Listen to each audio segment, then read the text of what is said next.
इस पर अखिलेश यादव ने आज सीधे तौर पर हमला नहीं बोला है, हथौड़ा मारा है कि अगर 400 पार कर गई भारतीय जनता पार्टी तो आरक्षण खत्म कर देगी।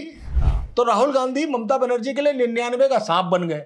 लेकिन अखिलेश यादव ने बताया कि हम 99 का सांप नहीं है, हम 10 वाली वो सीढ़ी है जो सीधे आपको 88 पे ले जाके खड़ा कर देगी। देखिए कितनी चालाकी से काम किया है शुभेंदु अधिकारी ने। इधर बंगाल का चुनाव काउंटिंग खत्म हुई, उधर ईडी ने छापा मारा सबसे पहले। वैसे ही जो 66 जातियां थी उसमें ममता बनर्जी ने 2011-12 में 77 जातियां और जोड़ दी, जिसमें पिछड़े मुस्लिम भी शामिल किए गए। अगर माने कि इकरा हसन समाजवादी पार्टी की उत्तर प्रदेश की सबसे भद्र महिला नेता है, तो उससे और 20 भद्र महिला नेता दूसरी कौन है? मैं कभी कभी उनको देखता हूं तो मुझे वो भविष्य की सुषमा स्वराज दिखाई देती है। बंगाल चुनाव में ममता बनर्जी की हार से मायूस अखिलेश यादव को संजीवनी भी बंगाल से ही मिली है।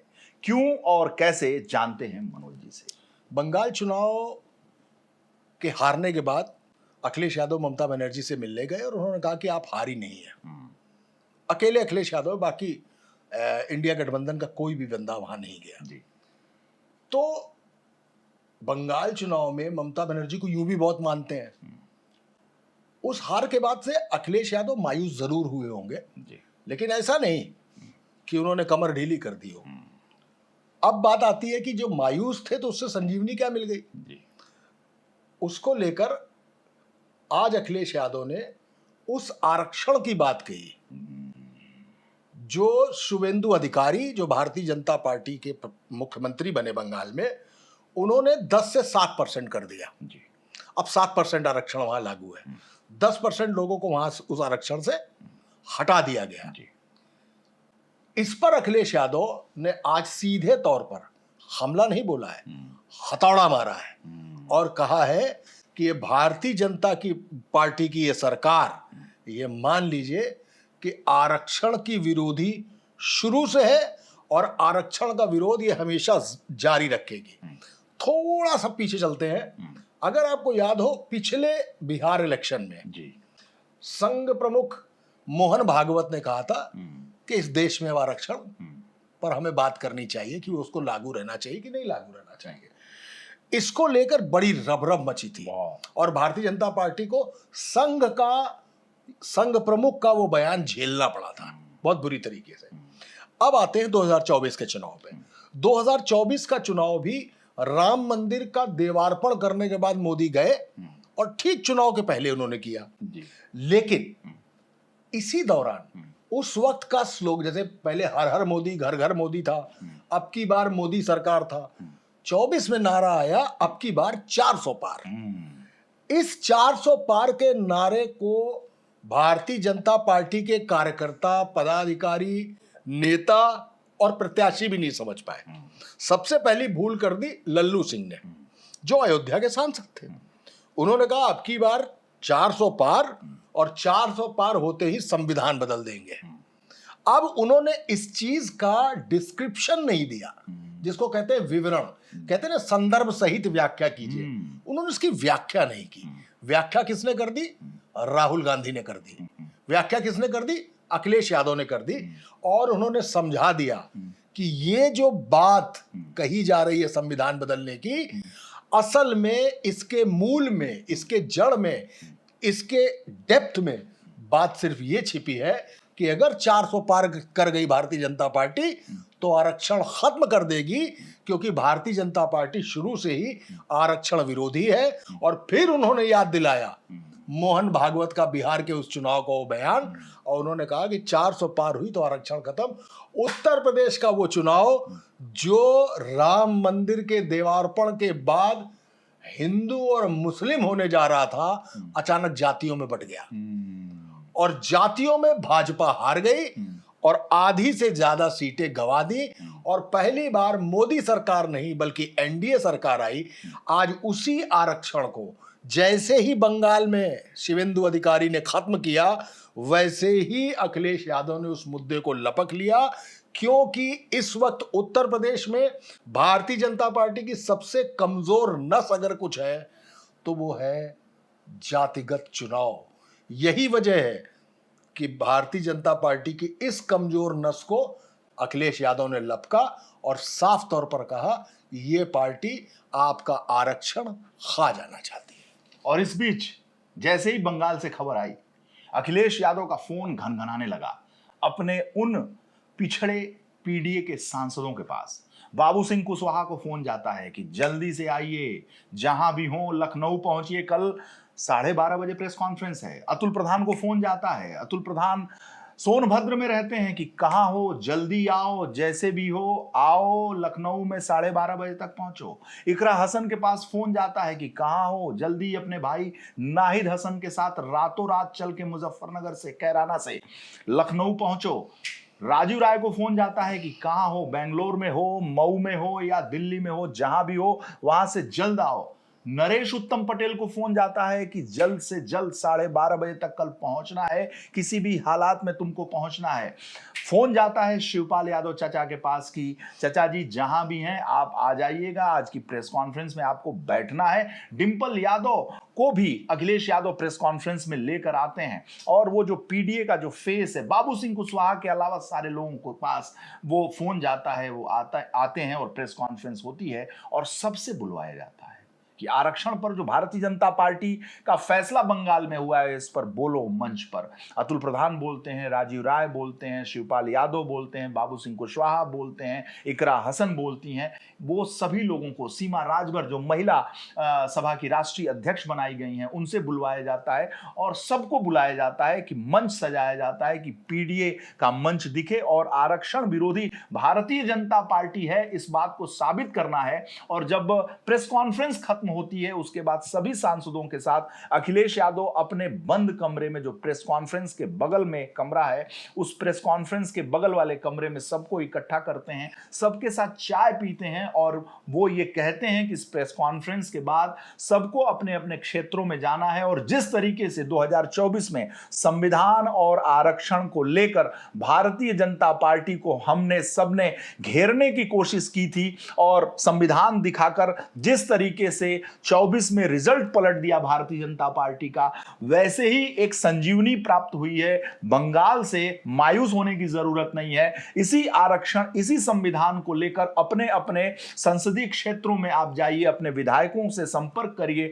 अपने कार्यकर्ताओं से संपर्क करिए, गांव-गांव जाइए और बताइए कि भारतीय जनता पार्टी ने बंगाल में क्या किया है। उसका असर यूपी में भी होने वाला है। इस बात को आप अपने वोटर्स को बताइए, मतदाताओं को बताइए, कार्यकर्ताओं को बताइए, नेताओं को बताइए और प्रचार कर दीजिए। बहुत ही बॉम्बार्डिंग तरीके से, बहुत ही एग्रेसिव तरीके से अखिलेश यादव ने प्रेस कॉन्फ्रेंस की और अपने सभी सांसद जो प्रभावशाली हैं उनके द्वारा भी इस मुद्दे को उठाया। देखिए विनेश जी, इसमें समझना जरूरी ये है कि आखिर राज्यों के अधिकार क्या है आरक्षण को लेके, और राज्य क्या व्यवस्था दे सकते हैं। कुल मिला के आरक्षण तो 50% है, ठीक है जी। उस आरक्षण में राज्य के पास जो व्यवस्था है वो ये तय कर सकती है कि भाई ये जाति पिछड़े में है, ये जाति दलित में है। जैसे उत्तर प्रदेश में बनिया जो है वो अगड़ा वर्ग है, लेकिन बिहार में बनिया आरक्षित है, वहां वो पिछड़ा वर्ग है, ठीक है। ऐसे ही बंगाल में जब 2010 के पहले 66 वो जातियां थी जो आरक्षित पिछड़ा वर्ग में शामिल थी, ठीक है। ममता बनर्जी के आने के बाद उसमें 77 जातियां और जोड़ी गई। इन 77 जातियों में 75 जातियां मुसलमानों की भी थी। 75 जातियां मुसलमानों की भी थी। कुल मिला के इन्होंने कैटेगराइज कर दिया, जैसे आप पांडे हैं जी, आप ब्राह्मण हैं जी, लेकिन एक पांडे बिहार की तरफ जाएंगे या भोजपुर बेल्ट में जाएंगे, वहां भूमिहार भी है जी, ठीक है। ये फर्क है, कहीं कुर्मी आरक्षित है, कहीं कुर्मी आरक्षित नहीं है। वैसे ही जो 66 जातियां थी उसमें ममता बनर्जी ने 2011-12 में 77 जातियां और जोड़ दी, जिसमें पिछड़े मुस्लिम भी शामिल किए गए। अब वहां की जो प्रादेशिक नौकरियां हैं, उस प्रदेश की जो नौकरियां हैं, उनमें मुसलमानों को भी आरक्षण मिलने लगा। 2000 मतलब उसके तुरंत बाद मसला कलकत्ता हाई कोर्ट पहुंच गया। 2024 में कलकत्ता हाई कोर्ट ने एक फैसला दिया और उन्होंने कहा कि ये गलत तरीके से किया गया है, ये गलत तरीके से किया गया है, ऐसा नहीं हो सकता। वो जो 66 जातियां हैं वही असल में आरक्षित पिछड़ा वर्ग है, ये जातियां गलत तरीके से इसमें शामिल की गई जी। इससे करीबन 18 लाख ओबीसी जो सर्टिफिकेट जारी किए गए थे, उन जातियों को शामिल करने वाले ही वो सारे ओबीसी सर्टिफिकेट निरस्त कर दिए गए। अब जैसे ही वो निरस्त किए गए तो हुआ कि भाई नौकरी तो आपने ओबीसी आरक्षण पे पाई है, तो क्या नौकरी जाएगी? पर कोर्ट ने उनको एक हल्के सा कुशन दिया कि नौकरी अब आपकी नहीं जाएगी, लेकिन 2010 के पहले वाले सारे मारे जाएंगे। इसको लेकर ममता बनर्जी सुप्रीम कोर्ट चली गई। देखिए कितनी चालाकी से काम किया है शुभेंदु अधिकारी ने। ममता बनर्जी सुप्रीम कोर्ट चली गई और ये मसला अभी सुप्रीम कोर्ट में है, लेकिन इससे पहले कि सुप्रीम कोर्ट फैसला देता, शुभेंदु अधिकारी ने 2024 के जो हाई कोर्ट का फैसला था वो लागू कर दिया आज। और अब उन 77 जातियों में से 75 मुस्लिम जातियों को बाहर कर दिया। तो इस तरीके से बंगाल का वो आरक्षण आज फिर उन्हीं जातियों में चला गया जिन जातियों में था।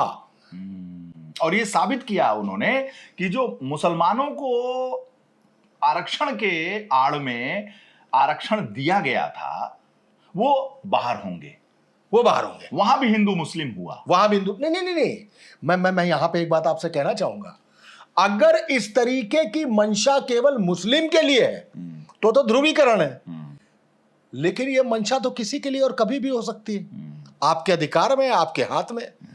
तो 2024 के हाई कोर्ट वाले उस फैसले को मैं बीच में आपको हल्की सी एक चीज भी बताना चाहूंगा जी। जैसे ये जो नया अब जो आज से लागू हो जाएगा जो उसमें कपाली, कुर्मी, सूत्रधार, कर्मकार, स्वर्णकार, नाई, तांती, धानुक, कसाई, खड़ैत, तुरहा, देवांग और ग्वाला ये शामिल है। लेकिन इसमें 3 मुस्लिम समुदाय भी हैं, पहाड़िया, हज्जाम और चुदौली। इनको पिछड़ा वर्ग मारा है। शुभेंदु अधिकारी वाले मसले में भी उनको माना गया क्योंकि हाई कोर्ट ने उसको माना है। ओके, आप समझ रहे हैं मेरी बात? ये 3 मुस्लिम जातियां मानी गई। खतरा कहां पे है? भाजपा को लेकर एक परसेप्शन बना हुआ है कि भाजपा आरक्षण कभी भी खत्म कर सकती है। फिर वही बात कहूंगा, मोहन भागवत का वो फैसला उठाइए, लल्लू सिंह का वो बयान उठाइए और गौर कीजिए कि जब इस बार नरेंद्र मोदी प्रधानमंत्री बने तो सबसे पहले पार्टी का जो शाम का कार्यक्रम होता है चुनाव जीतने के बाद, नरेंद्र मोदी पार्टी कार्यालय पहुंचते हैं, वहां उन्होंने सबसे पहले संविधान को अपने सर पे लगाया और मैसेज देने की कोशिश की कि ना संविधान बदला था, ना संविधान बदलेंगे। 400 पार का नारा उत्तर प्रदेश में 32-33 पार नहीं कर पाया।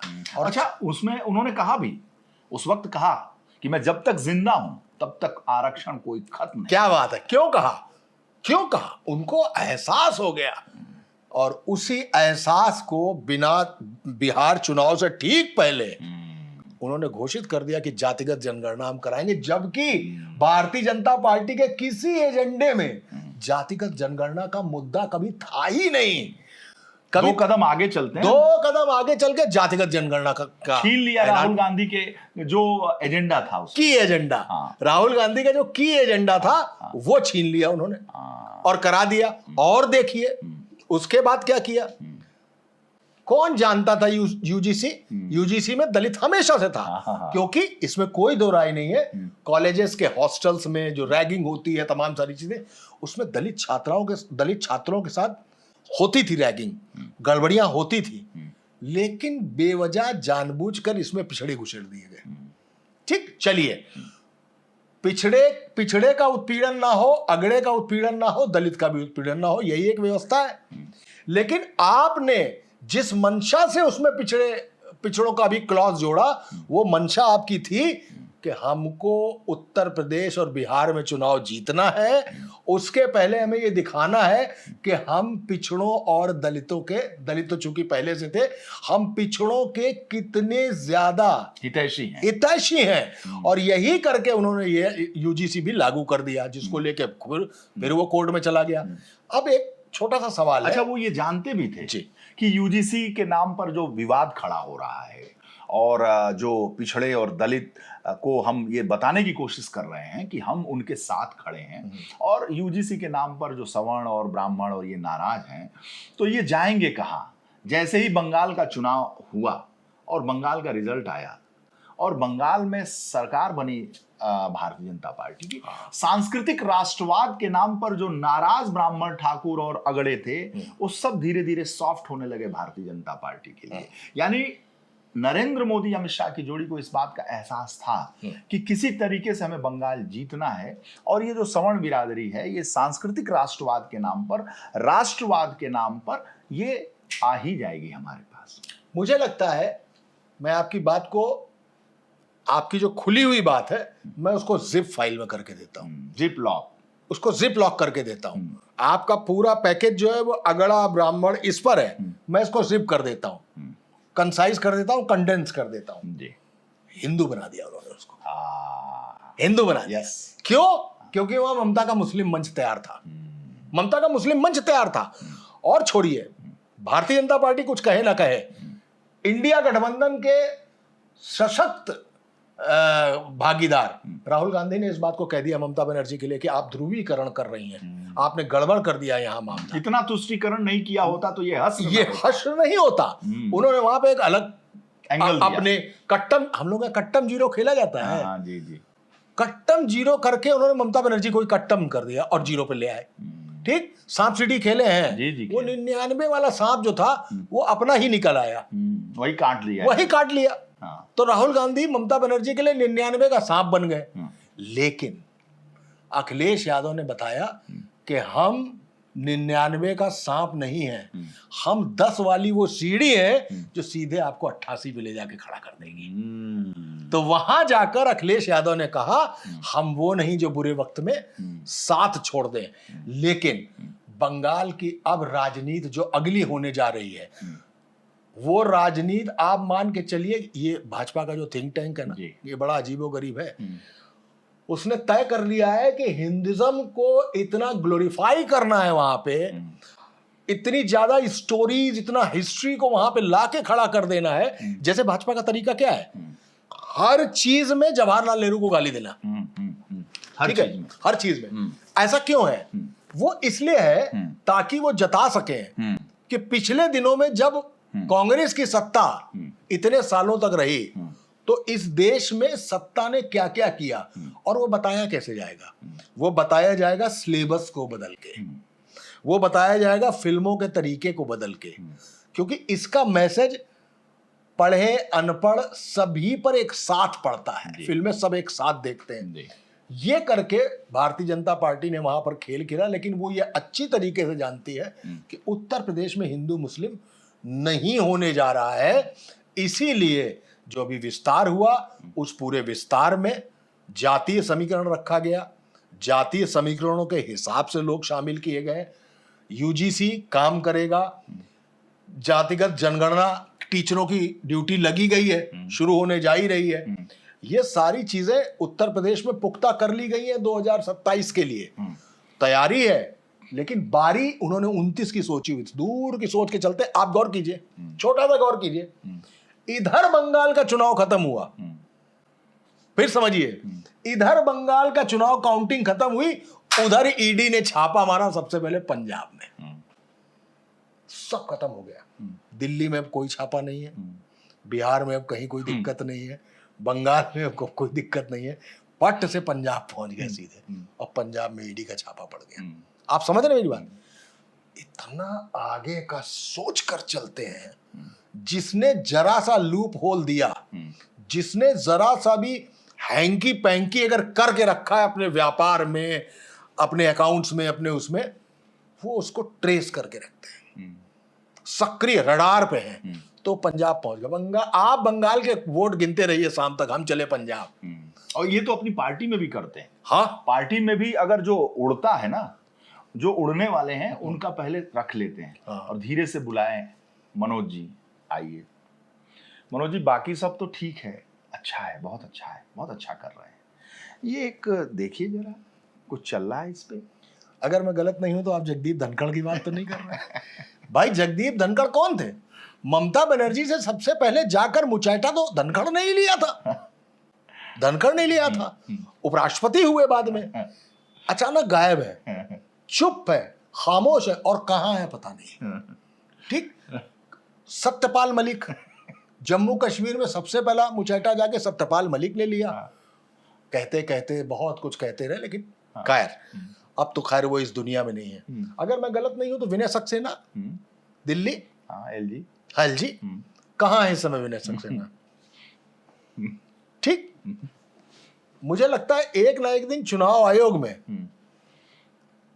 ज्ञानेश कुमार भी आपको कहीं ना कहीं ऐसे दिखाई देंगे। मैं बहुत साफ तौर पे आपसे बता रहा हूं, और ये कैलकुलेशन के हिसाब से बता रहा हूं क्या हो रहा है, कैसे देखता हूं। अगर मैं इस पैटर्न को समझने की कोशिश करूं केवल कि ये पैटर्न क्या है, उस पैटर्न के हिसाब से मैं इसको कैलकुलेट कर पा रहा हूं।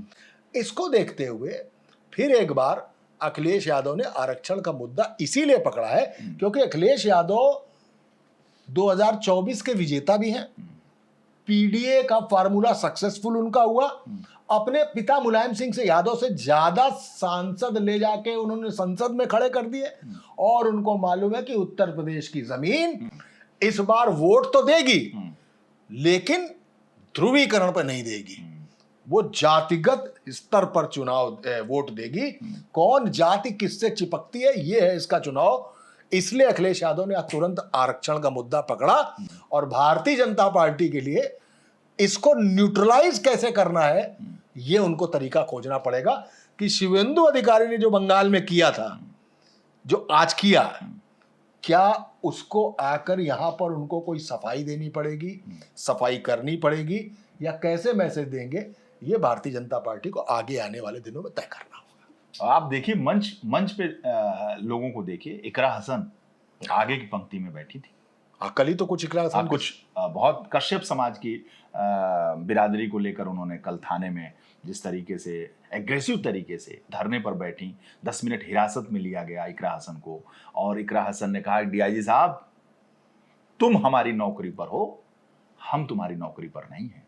ये वीडियो वायरल है, ट्रेंड कर रहा है, और धरने पर बैठकर अपने कश्यप समाज के लोगों के प्रति जो उन्होंने आंदोलन किया, जो धरना दिया, स्टैंड लिया, उसकी चर्चा समाजवादी पार्टी के अंदर खाने हो रही है। मुझे लगता है इकरा हसन सिर्फ समाजवादी पार्टी का नहीं, बल्कि जितनी भी महिलाएं हैं जी, उनका एक सॉफ्ट फेस है। हाँ। और वो बहुत ही करीने से, सलीके से, संस्कारी तरीके से अपनी बात कहती है अक्रॉस द पार्टी।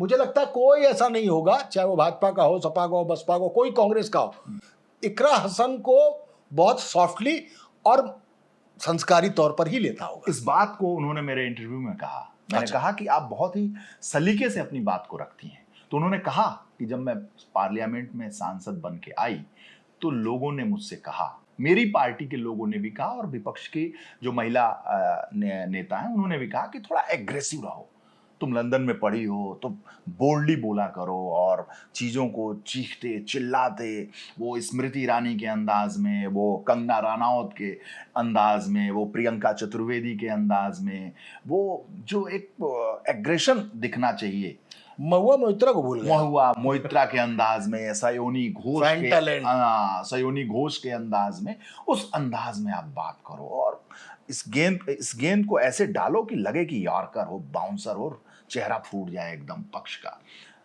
तो इकरा हसन ने कहा नहीं, मैं जो हूं, मेरे वालिद ने जो मुझे बताया है, मेरी अम्मी ने जो मुझे बताया है, जो मुझे संस्कार दिया है, उसी संस्कार के तहत मैं अपनी बातों को रखूंगी, और बहुत करीने से रखूंगी। चीखने चिल्लाने एग्रेशन से बातें छिछली हो जाती हैं। आपका एग्रेशन जो है वो प्रभावी होता है, और आपके चेहरे का जो भाव वो विकृत होता है, और सब फोकस उसी पे चला जाता है, और जो मूल मुद्दा है जनता का, लोक सेवा का, वो डिरेल हो जाता है और चर्चा दूसरी बातों का होने लगता है कि आपने ये बोला तो वो बोला।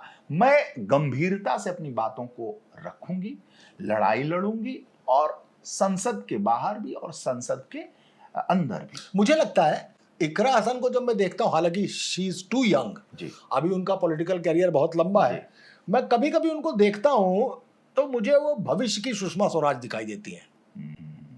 आपको ऐसा महसूस होता है?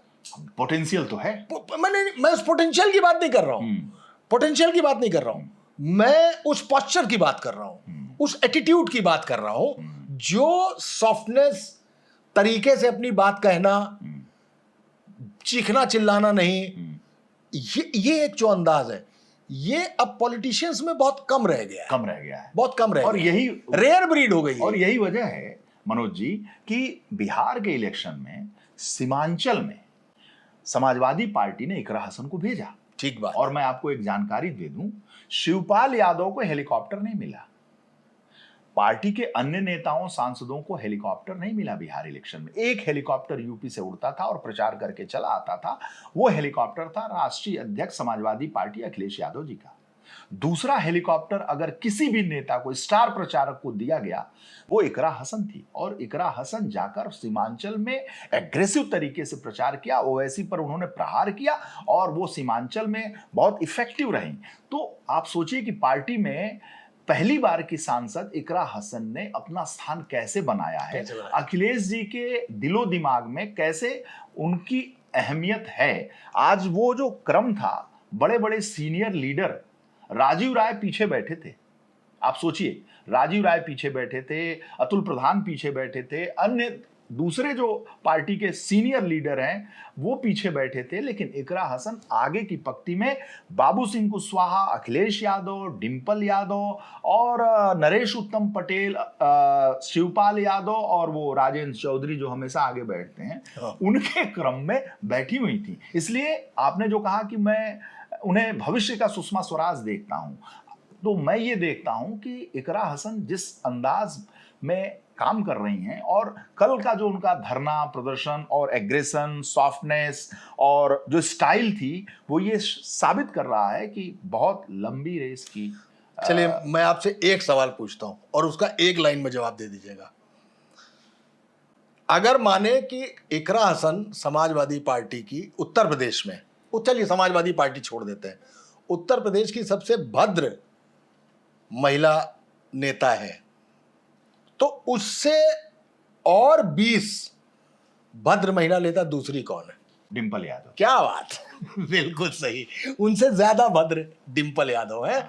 और मुझे लगता है कि डिंपल यादव ने जो कद, जो ऑरा क्रिएट किया है, वो अपनी सॉफ्टनेस, अपनी गंभीरता, उसके बावजूद जब भी मीडिया ने उनसे कोई सवाल पूछा है तो उस सवाल का ऐसा नहीं कि उन्होंने जवाब न दिया हो। जवाब उनके पॉलिटिकल होते हैं, टोन उनका बहुत मंद्र सप्तक पे होता है, तार सप्तक पे नहीं बात करती है, मंद्र सप्तक पे सब कुछ कह डाला। ऐसे ही प्रियंका गांधी भी है।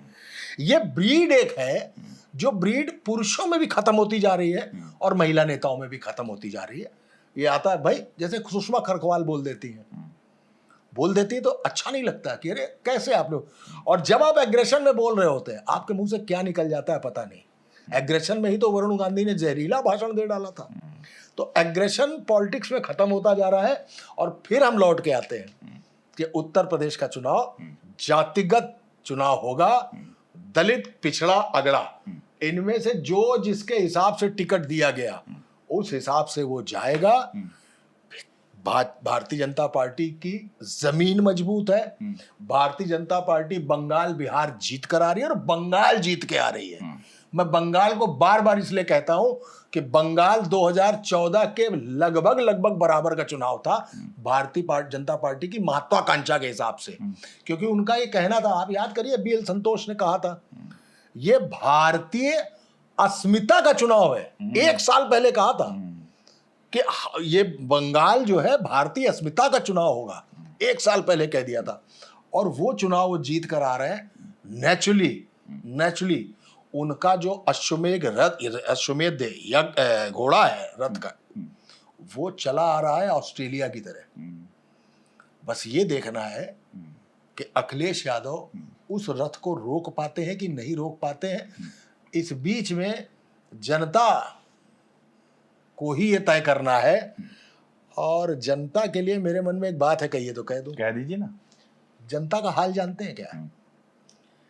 जनता कभी इस तरफ पलटती है, कभी उस तरफ पलटती है, कभी सोचती है ये करूं, कभी सोचती है उसको चुनूं।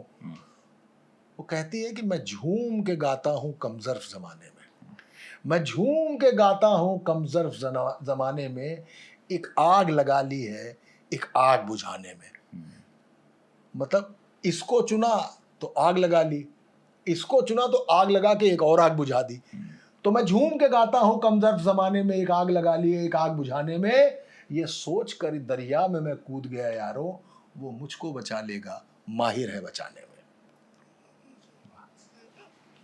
तो इसके बाद यहाँ भी कुछ नहीं बचता है। क्या बहुत बहुत धन्यवाद आपका।